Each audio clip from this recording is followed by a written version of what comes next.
আজ লাঞ্চে গিয়েছিলাম বিরিয়ানিশকের পাটুলির আউটলেটে পৌঁছে গিয়েছিলাম। সেখানে পৌঁছতেই রিসেপশনে যিনি ছিলেন তিনি আমাদের ওয়েলকাম জানালেন। রেস্টুরেন্টের থিমটা পুরোপুরি মুঘল পেন্টিংয়ের উপরে করা। এই আউটলেটটাতে আমি প্রায় আসি, যেহেতু এটা আমার বাড়ির কাছে, প্লাস আমি ভীষণ বিরিয়ানি খেতে ভালোবাসি।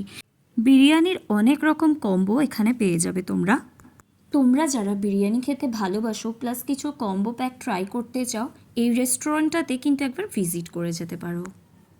এখানে আমরা নিয়েছিলাম 1 প্লেট শামি কাবাব আর এই মাটন বিরিয়ানির কম্বোটা, যেটার মধ্যে রয়েছে মাটন বিরিয়ানি, বাটার চিকেন, নান, রায়তা, ফিরনি আর সালাদ।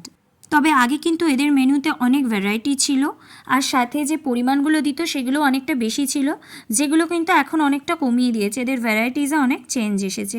তবে তবুও তোমরা যারা বিরিয়ানি লাভার তারা কিন্তু এই রেস্টুরেন্টটাকে একবার ট্রাই করতে পারো।